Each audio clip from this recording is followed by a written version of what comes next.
Lo último que vio antes de desaparecer fue la sonrisa de la mujer que ocupaba el asiento que una vez fue suyo. Lo último que escuchó fue la voz de su esposo diciendo, con una frialdad imposible de olvidar, "Y no significas nada para mí." Todos pensaron que aquella mujer abandonaría la ciudad derrotada, convertida en otro nombre perdido entre millones.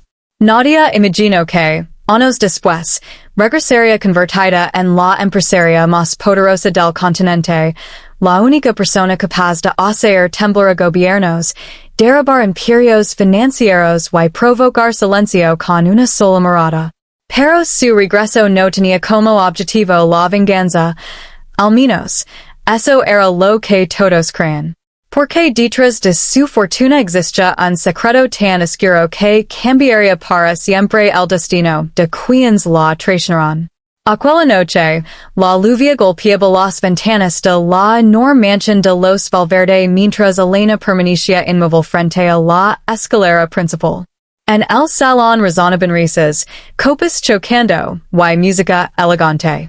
Era el aniversario de la empresa familiar, una celebración reservada para socios, políticos y empresarios influyentes. Nadie parecía notar que la esposa del director ejecutivo llevaba más de una hora esperando sola. El vestido azul que había elegido con ilusión comenzaba a sentirse pesado. No por la tela, sino por la humiliación que iba acumulando segundo tras segundo. Entonces la puerta principal se abrió. Daniel Valverde apareció rodeado de fotógrafos. Pero no estaba solo. Sujetaba con orgullo la cintura de una joven modelo llamada Camila Duarte. Su presencia ya era conocida por los rumores que circulaban entre los medios de comunicación. Los invitados dejaron de hablar. Muchos miraron discretamente hacia Elena. Otros fingieron no darse cuenta. Daniel sonrió como si nada ocurriera. Queridos amigos, quiero agradecerles por acompañarnos esta noche. Su voz llenó el salón. También quiero presentar oficialmente a alguien muy especial para mí. Camila levantó la barbilla con una sonrisa victoriosa. Elena sintió que el aire desaparecía de sus pulmones. Espero que Daniel corrigiera aquella situación. Espero una explicación. Espero una mirada. No recibió ninguna. En cambio, Daniel continuó. Hay personas que leguen en nuestras vidas para impulsarnos hacia el futuro. Hizo una pausa. Y otras simplemente pertenecen al pasado. Sus palabras atravesaron el corazón de Elena delante de todos. Algunos invitados desviaron la vista, incapaces de soportar semejante escena. Otros comenzaron a murmurar. Camila dio un paso adelante. No deberías seguir aquí. Lo dijo en voz baja, suficiente para que Elena la escuchara. Ya perdiste. Daniel no intervino. Ese silencio fue mucho más doloroso que cualquier insulto. Elena observó lentamente el salón. Cada rincón de aquella mansión había sido decorado por ella. Había acompañado a Daniel cuando apenas tenían una pequeña oficina alquilada. Trabajó noches enteras revisando contratos. Vendió las joyas heredadas de su madre para evitar que la empresa quebrara durante la peor crisis financiera. Renunció a sus propios sueños para apoyarlos de él. Y ahora era tratada como si nunca hubiera existido. Respiró profundamente. No lloró. No levantó la voz. Simplemente yo sobre una mesa el anillo de matrimonio. El pequeño sonido del metal al tocar el cristal llamó la atención de quienes estaban cerca. Daniel la miró apenas unos segundos. Hazlo fácil, Elena. Ella sostuvo su mirada por primera vez aquella noche.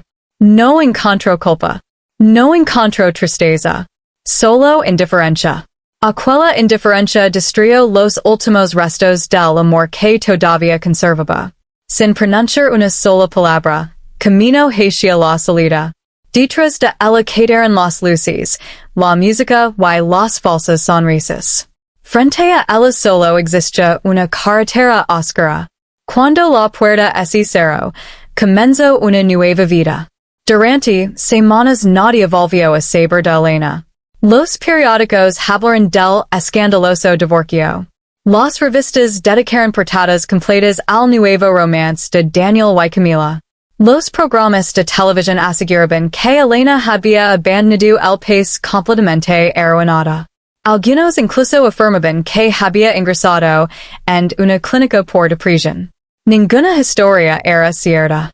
A cientos de kilómetros de la ciudad, Elena permanecía frente al mar, observando un viejo faro mientras intentaba reconstruir los pedazos de su vida. No sabía hacia dónde ir. No tenía familia cercana. Su padre había fallecido cuando era adolescente. Su madre llevaba años enferma antes de morir. No tenía hijos. Solo poseía una pequeña maleta y algunos documentos. Una tarde recibió una llamada inesperada. El número era desconocido. Contestó con desgana.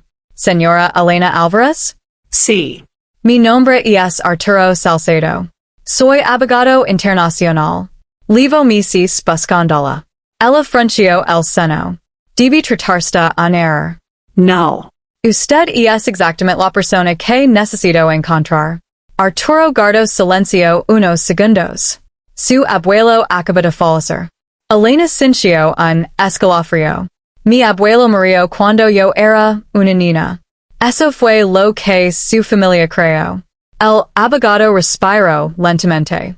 Pero la verdad es mucho más compleja. Aquellas palabras cambiaron todo. Horas después, Elena viajaba en un avión privado rumbo a un país que jamás había visitado. Durante el vuelo, Arturo lo entregó varios documentos. Entre ellos había fotografías antiguas. En una aparecía una mujer idéntica a Elena. Era su madre cuando tenía 20 años. Junto a ella se encontraba un hombre elegante, de cabello completamente blanco. Él era Esteban Montenegro. Elena observó la imagen. ¿Quién era? Uno de los empresarios más ricos del mundo. Ella levantó la vista. No entiendo nada. Arturo asintió. Su madre escapó de esa familia después de enamorarse de un profesor universitario sin fortuna. Renunció a toda la riqueza para vivir una vida sencilla. Elena permanecía inmóvil. Su abuelo jamás aceptó aquella decisión. Entonces, ¿por qué me busco ahora? El abogado sonrió con serenidad. ¿Por qué antes de morir cambió su testamento? Sacó una carpeta negra. La abrió cuidadosamente. Dentro había decenas de certificados financieros. Empresas. Acciones. Fondos de inversión. Propiedades repartidas por varios continentes. Elena apenas podía comprender las cifras. Todo esto, lo pertenece desde este momento. Ella quedó completamente en silencio. Arturo añadió algo más. No solo perdió una fortuna. Perdió el control absoluto del Grupo Montenegro, un conglomerado con presencia en más de 40 países. Elena negó lentamente con la cabeza. No puedo dirigir algo así. El abogado la observó fijamente. Su abuelo dejó una carta para usted. Ella rompió el sello con manos temblorosas. La letra era firme. Si estás leyendo esto, significa que llegué demasiado tarde para pedir perdón. Durante años confundí el orgullo con la razón y perdí mi hija para siempre. No puedo devolver la vida ni borrar mis errores. Pero aún puedo dar una oportunidad que nadie podrá arrebatar. No permitas que el dolor te convierta en algo pequeño. Convértelo en la fuerza que obliga al mundo a respetar. Elena cerró los ojos. Por primera vez desde aquella noche en la mansión de los Valverde, sintió que el destino todavía no había escrito su última página. Los meses siguientes fueron un desafío implacable.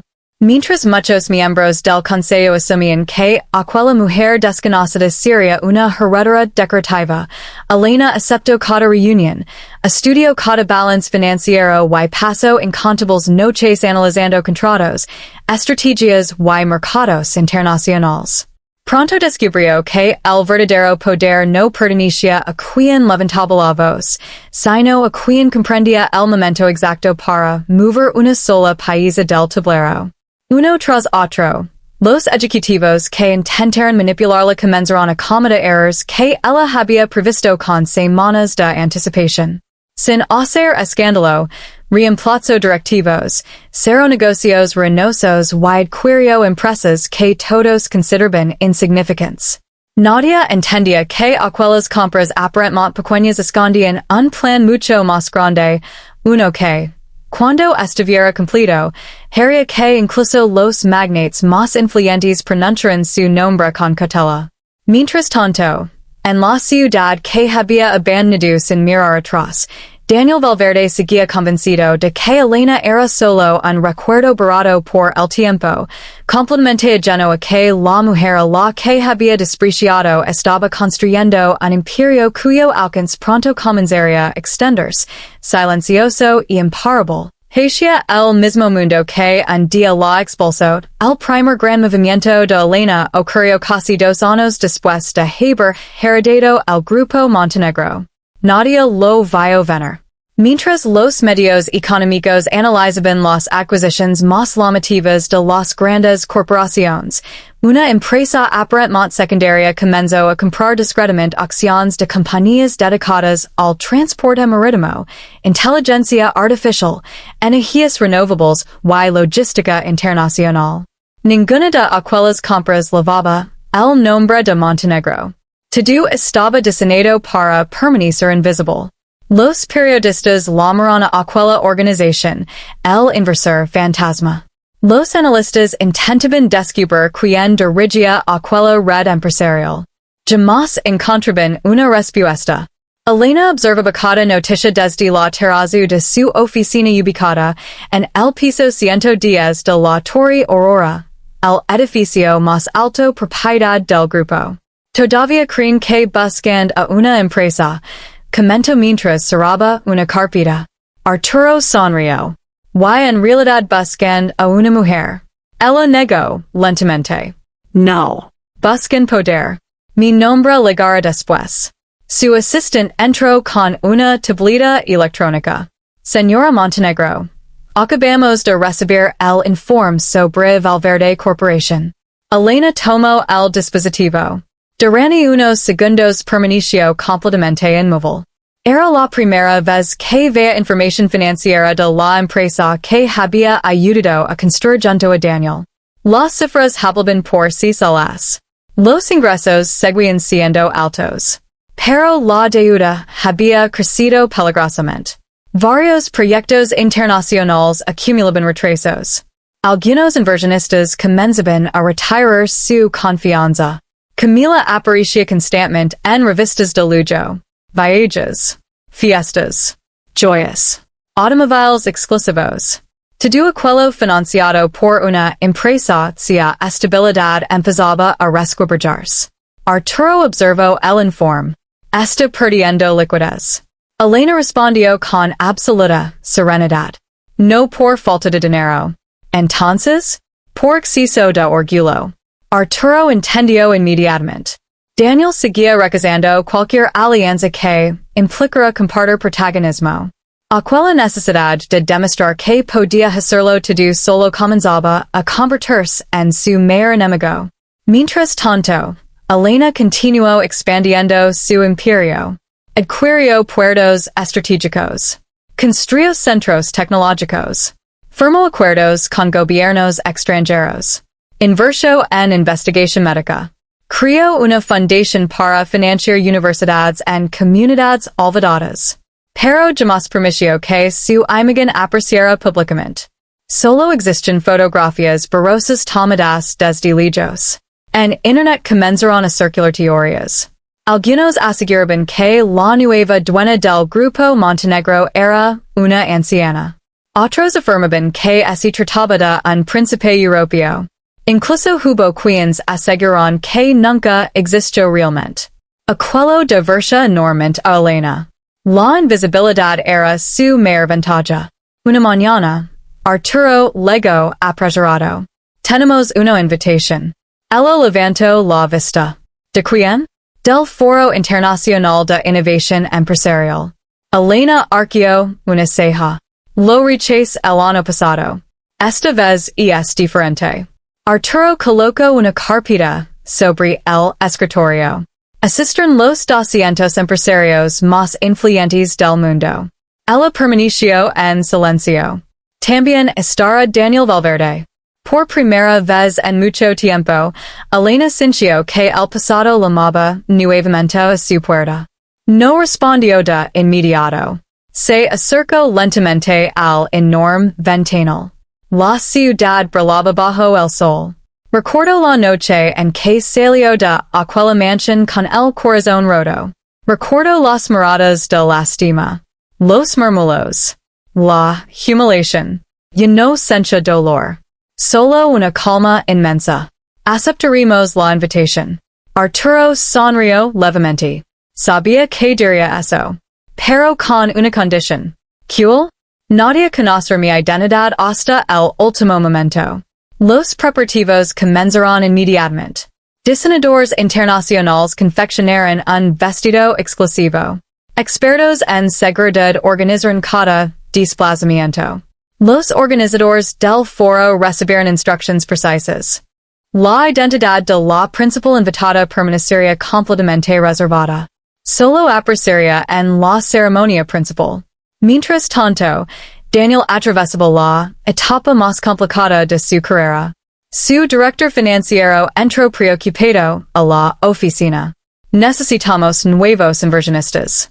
Daniel cerró el informe con molestia. Ya aparecerán. No es tan sencillo. El hombre respiró profundamente. El grupo Montenegro está comprando empresas relacionadas con nuestros principales proveedores. Daniel frunció el seno. ¿Qué tiene eso que ver?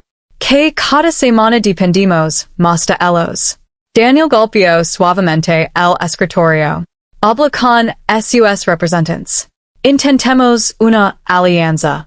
El director financiero bajó la mirada. Lo intentamos hace 3 meses. Why? Rechazaron todas nuestras solicitudes. Daniel permaneció pensativo. Aquello resultaba extraño. Montenegro nunca hacía movimientos impulsivos. Todo respondía a una estrategia.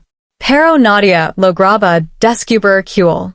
Esa misma noche, Camila organizó otra exclusiva fiesta en la mansión. Celebridades.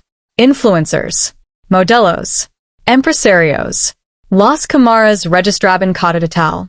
Daniel caminaba entre los invitados fingiendo tranquilidad. Sin embargo, por dentro comenzaba a sentirse asfixiado. Su empresa estaba entrando en un terreno peligroso. Las apariencias ya no bastaban.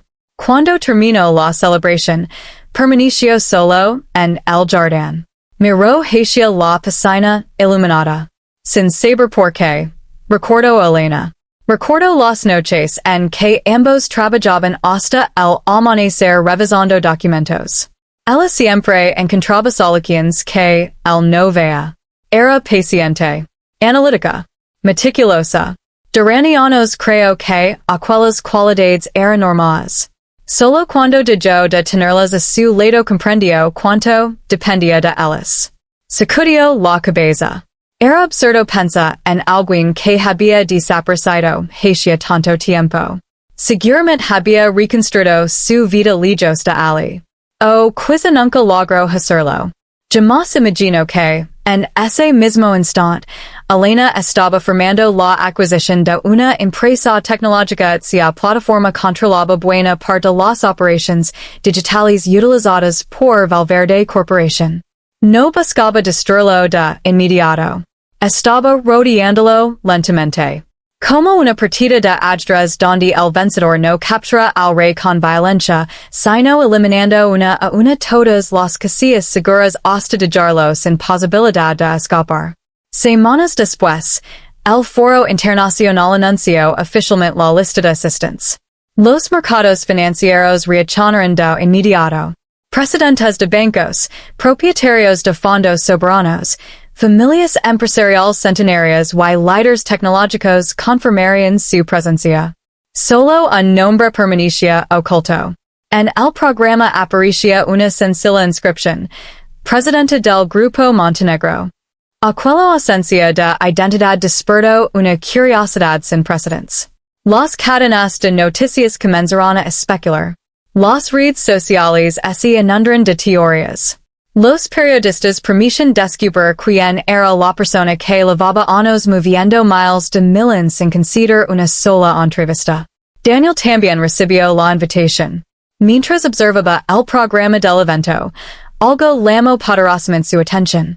La presidenta del Grupo Montenegro sería la encargada del discurso de clausura y, según un mensaje confidencial enviado a los invitados de mayor rango, al finalizar la ceremonia anunciaría una operación corporativa que cambiaría para siempre el equilibrio económico internacional. Ningún asistente conoce el contenido de aquel anuncio, pero los rumores eran suficientes para que los mercados comenzaran a agitarse, incluso antes de que el foro abriera sus puertas. En un ático situado a miles de kilómetros, Elena contempló la misma invitación con una serenidad absoluta. Cerró lentamente la carpeta, dirigió la vista hacia la ciudad iluminada y pronunció una única frase que dejó a Arturo completamente inmóvil. Ha llegado el momento de que todos recuerden el nombre de la mujer que un día creyeron haber borrado para siempre. El día del foro amaneció bajo un cielo despejado que parecía anunciar un acontecimiento destinado a quedar grabado en la historia de los negocios internacionales. Desde primeras horas de la mañana, caravanas de vehículos blindados comenzaron a llegar al inmenso centro de convenciones. Helicópteros sobrevolaban discretamente la zona, mientras equipos de seguridad revisaban cada acceso con una precisión casi militar. Las cadenas de televisión transmisión en directo. Miles de periodistas ocupaban las zonas reservadas para la prensa. Cada llegada provocaba una lluvia de flashes. Presidentes de bancos. Magnates tecnológicos. Fondos soberanos. Familias empresariales cuya riqueza había sobrevivido durante generaciones. Todos desfilaban por la alfombra azul del foro.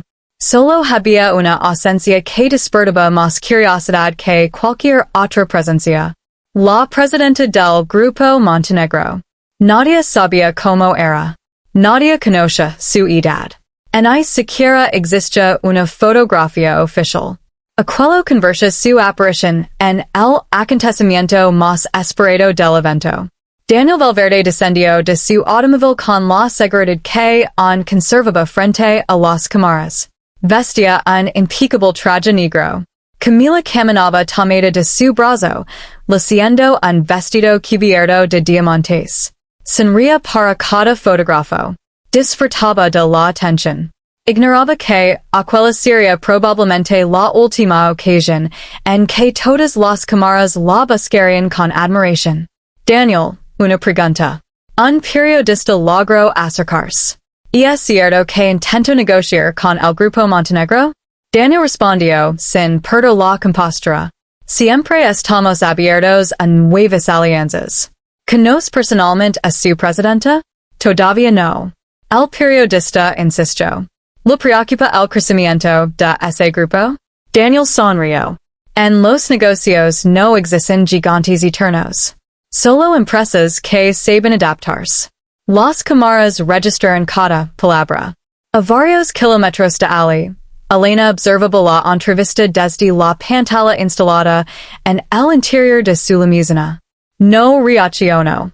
Simplemente apagó el monitor.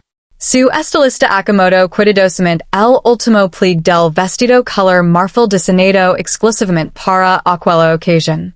No llevaba joyas exageradas. Solo un reloj extremadamente elegante. Unos pendientes discretos. Y un broche antiguo perteneciente a su madre.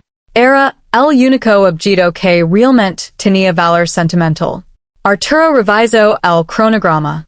Entraremos exactamente a las 7:40:5. Ella asintió. ¿Todo está listo? Sí. ¿La operación? Completamente preparada.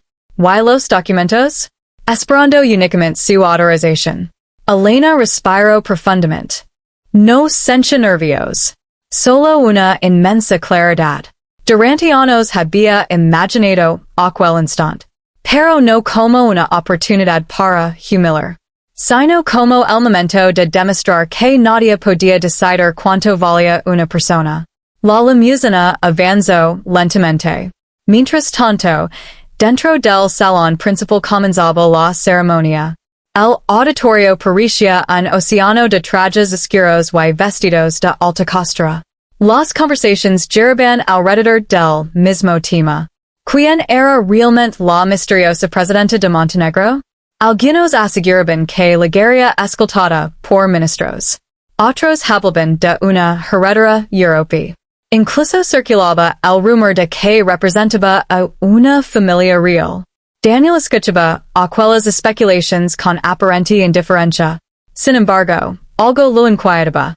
No lograba explicar por qué. Solo tenía la sensación de que aquel día cambiaría muchas cosas. La primera parte del foro transcurrió entre conferencias y acuerdos comerciales. Varios empresarios firmaron alianzas millonarias. Las bolsas internacionales reaccionaban en tiempo real. Pero todos seguían esperando el acto final. Cuando el reloj marcó las 7:45, las enormes puertas principales permanecían cerradas. El presentador subió al escenario. Su voz resonó en todo el recinto. Damas y caballeros. Hizo una pausa. Y es un honor anunciar la llegada de la mujer que, en menos de 3 años, transformó al Grupo Montenegro en la corporación privada con mayor crecimiento del planeta. El salón quedó completamente en silencio. Recibamos con un fuerte aplauso. Las puertas comenzaron a abrirse lentamente. Primero aparecieron varios miembros del equipo de seguridad. Después, Arturo. Y finalmente, una figura femenina cruzó el umbral. El sonido de los tacones se extendió por el inmenso salón. Nadie hablaba. Nadie respiraba. Los fotógrafos olvidaron incluso presionar el disparador de sus cámaras durante los primeros segundos. Elena avanzaba con absoluta serenidad. Cada paso transmitía una seguridad imposible de finger. No caminaba como alguien que buscara aprobación. Caminaba como alguien acostumbrado a dirigir el destino de miles de personas. Daniel levantó la vista casi por instinto. Su expresión cambió por completo. La copa que sostenía permaneció inmóvil en su mano. Camila siguió la dirección de su mirada. Tardó unos segundos en reconocer aquel rostro. Su sonrisa desapareció. No, susurró casi sin voz. Era imposible. La mujer que atravesaba el salón no se parecía a la Elena que ambos habían dejado atrás años antes. Aquella joven insegura había desaparecido. En su lugar existía una presencia elegante, firme y completamente inalcanzable. El murmullo comenzó a extenderse entre los asistentes. Ella es. No puede ser. Es Elena Valverde. No. Ahora es Elena Montenegro. Los nombres empezaron a repetirse como una ola. Daniel permanecía completamente inmóvil. Miles de recuerdos golpeaban su mente al mismo tiempo. La primera oficina. Las noches sin dormir. Las promesas. El anillo. La despedida. Y aquella última mirada antes de que ella abandonara la mansión. Todo regresó en apenas unos segundos. Elena no dirigió sus ojos hacia él. Ni siquiera por un instante. Continuó caminando directamente hacia el escenario. Aquella indiferencia resultó mucho más dolorosa que cualquier reproche. Cuando llegó al atril, el auditorio entró se puso de pie. No porque alguien lo hubiera pedido. Simplemente ocurrió. Uno tras otro. Los empresarios más influyentes del mundo comenzaron a aplaudir. Después los ministros. Luego los inversionistas. Finalmente, todo el salón. El aplauso parecía no terminar nunca. Daniel seguía sentado. No porque quisiera, sino porque aún era incapaz de procesar lo que estaba ocurriendo. Camila intentó sonreír, pero sus manos temblaban. Comprendía perfectamente que la atención que siempre había buscado acababa de desaparecer. Todas las miradas pertenecían ahora a otra mujer. Una mujer que había regresado convertida en alguien que ninguno de los dos podía alcanzar. Cuando el silencio volvió al auditorio, Elena apoyó suavemente ambas manos sobre el atril. Observó durante unos segundos a cada uno de los asistentes. Su mirada recorrió lentamente las primeras filas. Pasó sobre Daniel como si fuera un completo desconocido. Aquello hizo que él sintiera un vacío imposible de describir. Entonces Elena comenzó a hablar. Hace algunos años. Su voz era tranquila. Segura. Una persona me dijo que yo pertenecía al pasado. El salón entero escuchaba en absoluto silencio. Ese día comprendí algo que cambió mi vida para siempre. Hizo una breve pausa. Nunca permiten que alguien más decida cuál es el capítulo final de su historia. El auditorio estalló en un nuevo aplauso. Pero Daniel apenas escuchaba. Porque sobre la mesa frente a él, su teléfono acababa de vibrar una, dos y tres veces seguidas. Frunció el seno y bajó la mirada. Eran alertas urgentes del mercado. Mientras Elena seguía pronunciando su discurso con una serenidad impecable, las acciones de Valverde Corporation comenzaban a desplomarse a una velocidad jamás vista. Al mismo tiempo, los principales bancos del consorcio retiraban líneas de crédito. Varios proveedores estratégicos cancelaban contratos y un mensaje marcado como confidencial y prioritario apareció en la pantalla de su dispositivo.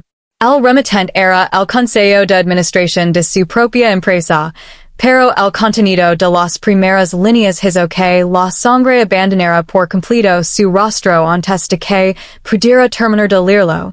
Daniel sintió como el pulso se aceleraba mientras abría el mensaje. Sus dedos, que siempre habían permanecido firmes incluso durante las negociaciones más tensas, comenzaron a temblar ligeramente. El asunto era breve.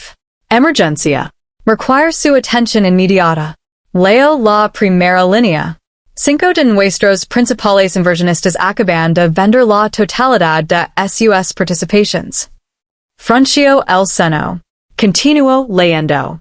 Las entidades bancarias han suspendido temporalmente las líneas de financiación pendientes hasta nueva evaluación del riesgo. Su respiración se hizo más pesada. El teléfono volvió a vibrar. Otro mensaje. Esta vez del director financiero. Necesito hablar contigo ahora mismo. No podemos esperar al final del evento. Daniel levantó la vista hacia el escenario. Elena seguía hablando con absoluta serenidad. Parecía imposible que la mujer que un día había abandonado su casa con una pequeña maleta estuviera dominando el auditorio más importante del mundo. El verdadero liderazgo, decía Elena, nunca consiste en demostrar que somos más fuertes que los demás. Hizo una breve pausa. Consiste en construir algo que permanezca incluso cuando nosotros ya no estemos. Los asistentes ascension. Tomaban notas. Cada frase era recibida con atención absoluta. Mientras tanto, Daniel abandonó discretamente su asiento. Camila intentó seguirlo. ¿Qué ocurre? Él apenas respondió. Quédate aquí. Su tono era seco. Ella observó cómo desapareció por una puerta lateral. Nunca antes lo había visto tan preocupado. En una sala privada del recinto, el director financiero esperaba caminando de un lado a otro. Apenas Daniel entró. El hombre cerró la puerta. Tenemos un problema enorme. Daniel dejó el teléfono sobre la mesa. Explicate.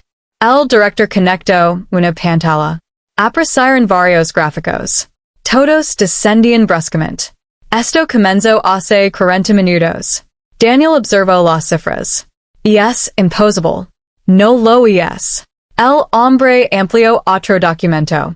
Durante los últimos 2 años, alguien had cuerdo silenciosamente participations en casi todas las empresas que forman nuestra cadena de suministro. Daniel permanecía en silencio. Hoy esas empresas decidieron rescindir nuestros contratos al mismo tiempo. ¿Quién está detrás? El director respiró hondo. Todavía no tenemos la confirmación oficial. Pero todas conducen al mismo grupo empresarial.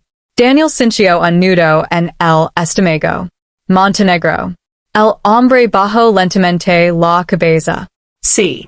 Durante varios segundos ninguno habló. El silencio pasaba más que cualquier explicación. Daniel caminó lentamente hacia la ventana.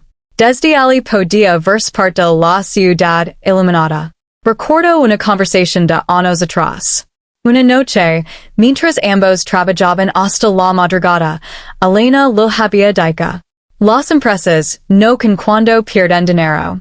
Con cuando pierden la confianza de quienes las sostienen. En aquel momento él apenas había prestado atención. Ahora aquellas palabras regresaban con una fuerza devastadora. El director financiero volvió a hablar. Hay algo peor. Daniel giró lentamente. ¿Qué más puede salir mal? El hombre abrió un nuevo archivo. Acabamos de descubrir que Montenegro también posee acciones en 2 de nuestros principales competidores. Daniel comprendió inmediatamente. No estaban intentando quedarse con su empresa. Estaban controlando todo el mercado. Era una estrategia infinitamente más ambiciosa. Regresó al salón justo cuando Elena terminaba la primera parte de su discurso. Los aplausos volvieron a llenar el recinto. Ella agradeció con una leve inclinación de cabeza. Después sonrió por primera vez. No era una sonrisa de triunfo. Era la serenidad de alguien que llevaba mucho tiempo esperando aquel momento. Antes de concluir, su voz volvió a imponer silencio. Deseo anunciar un proyecto que cambiará el futuro de nuestra organización. Las pantallas gigantes comenzarán a encenderse. Apareció un mapa del mundo. Decenas de ciudades comenzarán a iluminarse. Nueva York, Madrid. Tokyo. Dubai. Sao Paulo, Singapur, Sydney, Johannesburgo. Cada punto representaba una nueva inversión. Elena continuó. Durante los últimos 3 años hemos trabajado en la mayor red internacional de innovación, infraestructura y desarrollo sostenible jamás creada por una empresa privada. Las imágenes mostraban hospitales, universidades, laboratorios, centros tecnológicos, puertos inteligentes, parques de energía limpia. El auditorio observaba, fascinado. Muchos empresarios intercambiaban miradas de incredulidad. Aquella operación superaba cualquier expectativa. Elena respiró lentamente. Pero ningún crecimiento tiene sentido, si solo beneficia a unos pocos. Por eso, en la pantalla apareció otro anuncio. Fundación Horizonte. Un fondo internacional destinado a financiar educación, investigación médica y emprendimientos en países con menos oportunidades. Los asistentes comenzarán a aplaudir incluso antes de que terminara de explicar el proyecto. Algunos periodistas escribían frenéticamente. Aquello sería la noticia del año. Daniel apenas escuchaba. Su atención seguía dividida entre el escenario y los mensajes que continuaban llegando a su teléfono. Cada notificación empeoraba la situación. Otra entidad bancaria. Otro proveedor. Otro inversionista. Todos tomaban la misma decisión. Como si alguien hubiera esperado exactamente aquel instante para mover todos los países. Camila comenzó a inquietarse. Se acercó discretamente. Daniel. Él no respondió. ¿Qué está pasando? Finalmente habló. Nada que pueda solucionar. El silencio en tono que nunca antes había escuchado. Era miedo. No preocupación. Miedo. En el escenario, Elena terminó la presentación de la fundación. El público volvió a ponerse de pie. La ovación parecía interminable. Entonces el moderator regresó al atril. Señora Montenegro, antes de finalizar, varios líderes empresariales desean hacer algunas preguntas. Ella sonrió. Será un placer. El primero en levantarse fue un reconocido inversionista europeo. Señora Montenegro. Todos guardaron silencio. Muchos llevamos años intentando comprender su estrategia. ¿Por qué ocultó su identidad durante tanto tiempo? Elena permaneció pensativa unos segundos. Después respondió con absoluta calma. ¿Por qué las personas escuchan con más atención los resultados que los apellidos? Un nuevo aplauso recorrió el salón. Otro empresario tomó el micrófono. ¿Quién considera que ha sido la decisión más importante de su carrera? Ella no respondió inmediatamente. Su mirada recorrió lentamente el auditorio. Por primera vez se detuvo exactamente donde estaba Daniel. Sus ojos se encontraron durante apenas unos segundos. No había odio. No había resentimiento. Solo una inmensa distancia. Después respondió. La decisión más importante de mi vida fue dejar de pedir valor a quienes nunca supieron volo. El silencio que siguió fue absoluto. Muchos interpretaron aquella frase como una reflexión personal. Solo dos personas comprendieron su verdadero significado. Daniel. Y Camila. Él sintió como aquellas palabras derrumbaban la última defensa que conservaba. Porque entendió algo demasiado tarde. Nunca había perdido únicamente a una esposa. Había perdido a la mujer que mejor conoce su empresa, la única capaz de prever crisis antes de que aparecieran, la compañera que había permanecido a su lado cuando nadie más creía en él y, sobre todo, a la persona que lo había amado sin esperar nada a cambio. Mientras el público seguía aplaudiendo, un asistente del foro se acercó discretamente hasta Arturo y lo entregó un sobrelicrado con el sello oficial del Consejo de Administración de Valverde Corporation. Arturo apenas lo observó un instante antes de caminar hacia el escenario. Al llegar junto a Elena, inclinó ligeramente la cabeza y le susurró unas palabras al oído. Ella abrió el sobre con absoluta tranquilidad, leyó su contenido sin cambiar la expresión y, por primera vez en toda la noche, una leve sonrisa apareció en su rostro. Luego dobló cuidadosamente la carta, levantó la vista hacia el auditorio y comprendió que el siguiente anuncio no solo alteraría el destino de una empresa, sino que estaba a punto de cambiar para siempre la vida de todos los presentes. Elena sostuvo el sobre entre sus manos durante unos segundos. El silencio que envolvía el auditorio era tan profundo que podía escucharse el leve sonido de las cámaras enfocándola. Nadie sabía que contenía aquel documento, pero todos intuían que estaban a punto de presenciar un momento histórico. Respiró lentamente y levantó la vista. Hace algunos minutos recibí una notificación oficial. Su voz permanecía serena. El Consejo de Administración de Valverde Corporation acaba de presentar la renuncia inmediata de su director ejecutivo y ha solicitado formalmente el apoyo del Grupo Montenegro para evitar el colapso de miles de empleos. Un murmullo recorrió el salón. Todas las miradas se dirigieron hacia Daniel. Él permanecía inmóvil. No intentó defenderse. No discutió. Por primera vez en muchos años, aceptó la realidad. Había perdido. Pero no frente a una rival. Había perdido frente a las consecuencias de sus propias decisiones. Elena continuó. Muchos esperan que este sea el momento de la venganza. Hizo una breve pausa. Esperan que rechace ese solicitud y deje que la empresa desaparezca. El silencio volvió a imponerse. Entonces pronunció unas palabras que nadie esperaba. No lo hair. El auditorio entró quedo sorprendido. Incluso Arturo la observó con asombro. Porque las empresas pueden reconstruirse. Las economías pueden recuperarse. Pero las familias que dependen de un salario no tienen por qué pagar el precio de los errores de unos pocos. Un aplauso comenzó en la última fila. Después otro. Y otro más. En cuestión de segundos, todo el recinto se puso de pie. No aplaudían a la mujer más rica de la sala. Aplaudían a la mujer que había demostrado que el verdadero poder no necesitaba humillar para demostrar su grandeza. Daniel sintió un nudo en la garganta.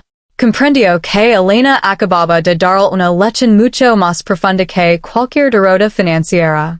Ella podía destruirlo. Tenía los recursos. Tenía la autoridad. Tenía el momento perfecto. Y, aun así, había elegido proteger a los inocentes. Cuando el aplauso terminó, Elena descendió lentamente del escenario. Daniel dio unos pasos hacia ella. Los periodistas levantaron inmediatamente sus cámaras. Sabían que aquel encuentro sería recordado durante años. Él respiró profundamente. Por primera vez, no hablaba como empresario. Hablaba como un hombre consciente de todo lo que había perdido. Elena, ella se detuvo. Lo observó con tranquilidad. Lo siento. Solo fueron dos palabras. Pero contenían un peso enorme. Leg demasiado tarde para comprender quién eras realmente. Ella permaneció en silencio. Daniel continuó. Pasé años creyendo que el éxito consiste en tener más dinero, más reconocimiento y más poder. Bajo la mirada. Hoy descubrí que el mayor fracaso de mi vida fue no valorar a la persona que caminaba a mi lado cuando no tenía nada. Elena sonrió con serenidad. No era una sonrisa de triunfo. Era la paz de quien había dejado atrás el resentimiento. Todos cometemos errores, Daniel. Lo importante es decidir qué hacemos después de reconocerlos. Él levantó lentamente la cabeza. ¿Podrás perdonarme algún día? Ella respondió sin dudar. Hace mucho tiempo que te perdono. Porque el perdón me dio la libertad que el vencer jamás habría podido ofrecerme. Pero perdonar no significa regresar. Aquellas palabras fueron firmes. Sin dureza. Sin odio. Simplemente verdaderas. Daniel cerró los ojos unos segundos. Entendió que algunas oportunidades solo aparecen una vez en la vida. Y que, cuando se pierden por orgullo, ningún dinero puede recuperarlas. Camila observaba la escena desde la distancia. Las cámaras ya no buscaban su imagen. Las personas apenas reparaban en su presencia. Comprendió que la belleza superficial y la ambición nunca podrían competir con una mujer que había construido su grandeza desde la dignidad. Sin decir una palabra, abandonó discretamente el recinto. Nadie intentó detenerla. Mientras tanto, Elena salió del centro de convenciones acompañada por Arturo. Miles de personas esperaban en el exterior. Empleados de distintas empresas. Estudiantes. Periodistas. Trabajadores de la Fundación Horizonte. Cuando la vieron aparecer, comenzaron a aplaudir espontáneamente. No celebraban únicamente a una empresaria. Celebraban una historia de superación. La historia de una mujer que había sido despreciada cuando parecía no tener valor y que regresó convertida en un ejemplo para miles de personas. Días después, el Grupo Montenegro anunció oficialmente el rescate financiero de Valverde Corporation. Sin embargo, Elena impuso una única condición. Ningún trabajador perdería su empleo. Los recursos serían destinados primero a proteger a las familias y después a reorganizar la empresa bajo un nuevo modelo basado en la transparencia y la responsabilidad. Aquella decisión fue estudiada en universidades, escuelas de negocios y conferencias internacionales como uno de los mayores ejemplos de liderazgo ético de la época. Con el paso de los años, Elena nunca volvió a hablar públicamente de su pasado. No necesitaba hacerlo. Su present habla por ella. Los hospitales construidos por la Fundación Horizonte salvan miles de vidas. Las becas permitieron que jóvenes en oportunidades lleguen a convertirse en científicos, médicos y ingenieros. Las empresas que alguna vez fueron simples sueños se transformaron en motores de desarrollo para comunidades enteras. Why?